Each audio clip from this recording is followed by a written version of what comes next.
गरीब वर्सेस अमीर बहन। एक गांव में प्रेमचंद और निर्मला नाम के एक मध्यवर्गीय दंपति रहते थे। उनकी दो बेटियां थीं, करिश्मा और ऐश्वर्या। करिश्मा जो कुछ भी था उसी में काम चला लेती थी, लेकिन ऐश्वर्या हमेशा महंगे कपड़े, महंगे गहने और आराम के बारे में सोचती रहती थी। टीवी में जिस फिल्म का प्रसारण होता था उसमें हीरोइन के पहने हुए कपड़े और गहनों को देखकर, दीदी देखा, इस फिल्म में आलिया भट्ट ने जो घाघरा चोली पहना है वो कितना बढ़िया है। उस गाने में दीपिका ने जो साड़ी पहना था वो कितनी सुंदर है। ऐसी साड़ी हम कब खरीद पाएंगे दीदी? आपने देखा था जो अनुष्का ने अपने शादी में डायमंड नेकलेस पहना था, कितनी सुंदर थी वो। लाखों की होगी, पता नहीं अपने किस्मत में कब ऐसा पहनना लिखा है। हाँ? देखो ऐश्वर्या, वो सब फिल्मों में काम करते हैं, असली जिंदगी में हम उनकी तरह नहीं रह सकते। उनके पास पैसे तो है, पर साथ साथ उनकी अपनी समस्याएं भी है। तुम्हें ये सोचना है कि तुम्हें अपने जिंदगी में आगे कैसे बढ़ना है और तरक्की करना है। दूसरों का साथ तुलना नहीं करनी चाहिए, कह के सलाह देती थी।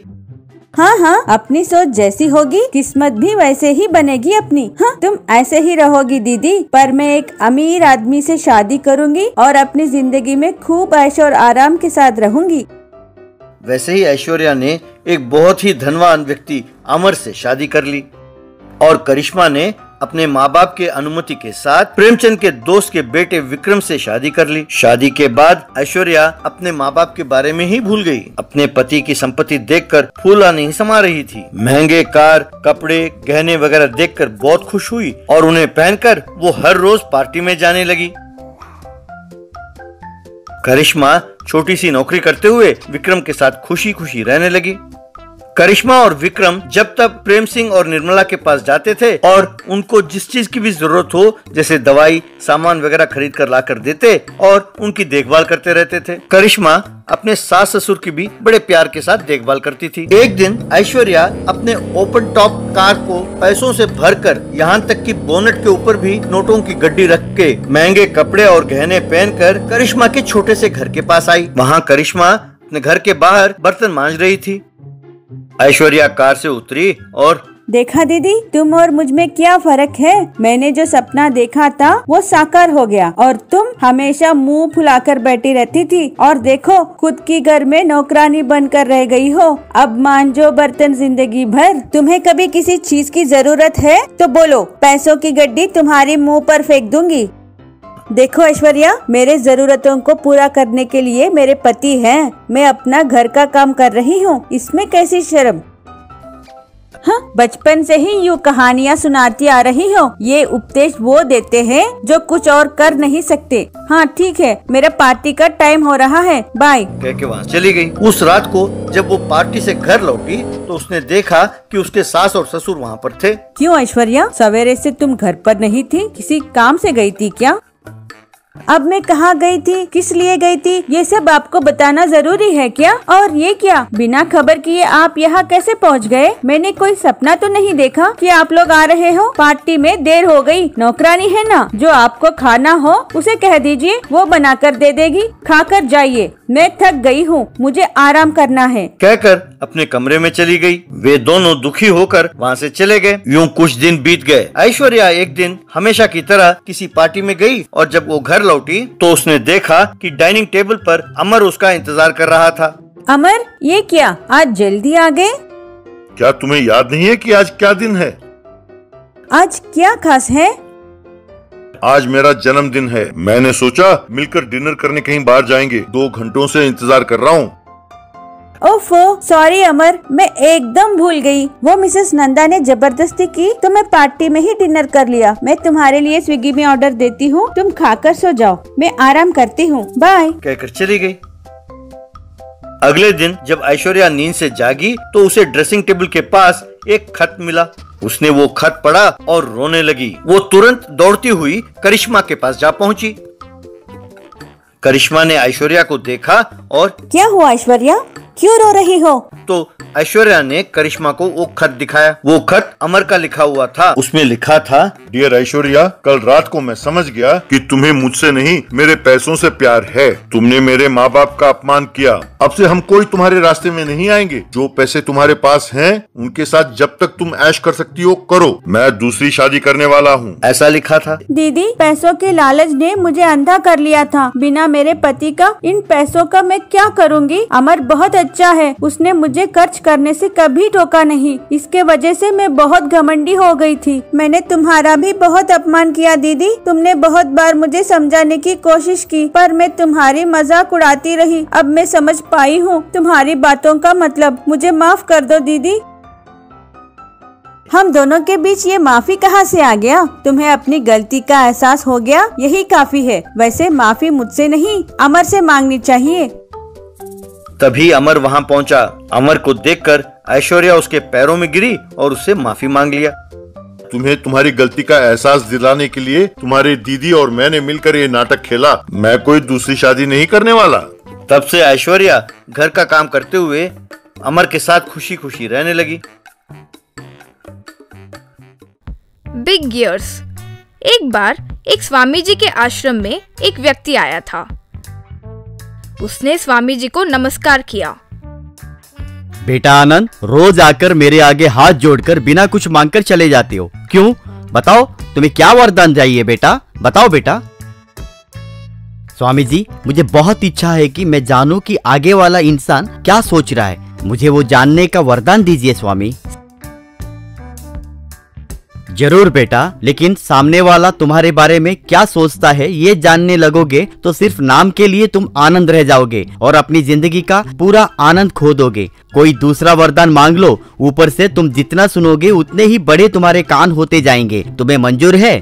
अगर उस वरदान के लिए मना किया है इन्होंने तो लगता है वही बहुत अच्छा वरदान होगा। उसी की मांग करता हूँ। सोचकर, स्वामी, कान भले ही जैसे भी हो तो क्या, चाहे जितने बड़े हो जाए तो क्या, मुझे कोई परवाह नहीं है। मुझे वही वर चाहिए, मुझे वही वरदान दीजिए स्वामी। तथास्तु। ओम तत्सत। यूं आशीर्वाद दिए। स्वामी जी, अब आप क्या सोच रहे? मुझे पता चल गया। ये क्या यूं बेकार वाला वरदान मांगा, ये सोच रहे हैं ना? आप बिल्कुल चिंता मत कीजिए, मैं सब देख लूंगा ना। कहकर वहाँ से निकल गया। फिर उसके ऑफिस में काम करने वाला एक व्यक्ति उसके आगे आ गया। सर, नमस्ते सर।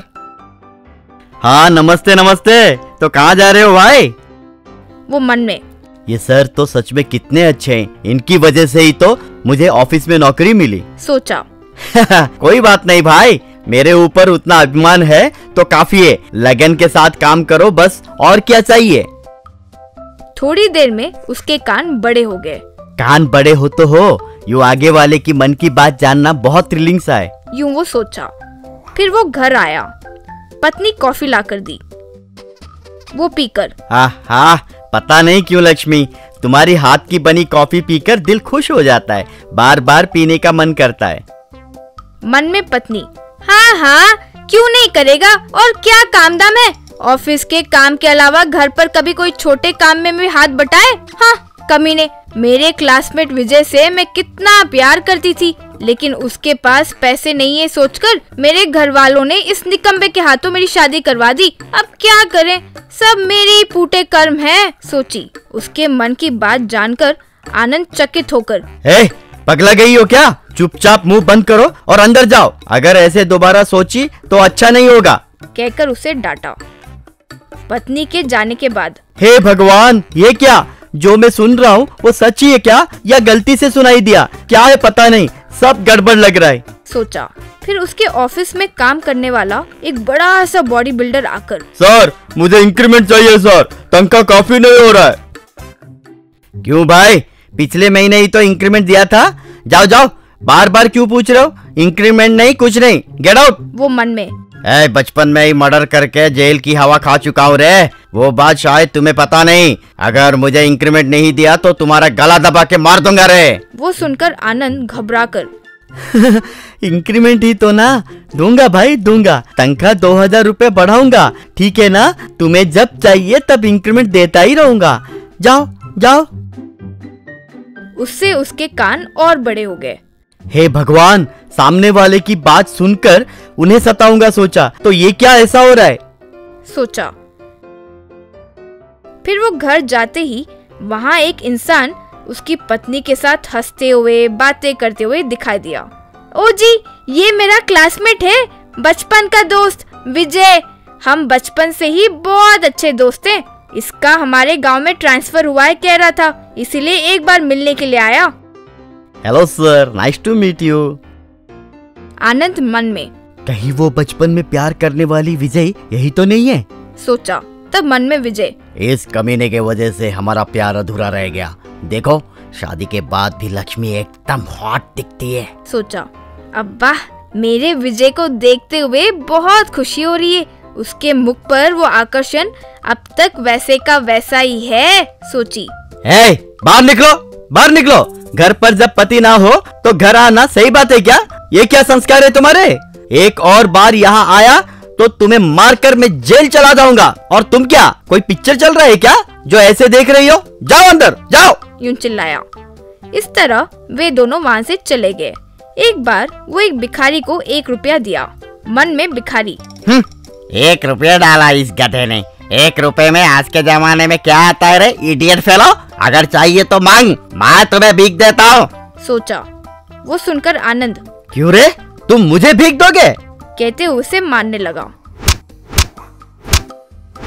वहाँ खड़ा एक व्यक्ति उसे रोककर, क्यों भाई, अक्ल है या नहीं? भीख मांगने वाले को मार रहे हो? जाओ जाओ, कहते हुए भेज दिया।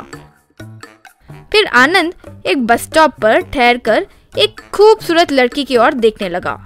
वो लड़की मन में, छी छी, कमीना, डब्बे जैसा मुंह रखकर ऊपर से इतने बड़े बड़े कान लेकर देखो कैसे घूर रहा है उल्लू की तरह, स्टूपिड फेलो सोचा। आनंद गुस्से में, क्या बोली?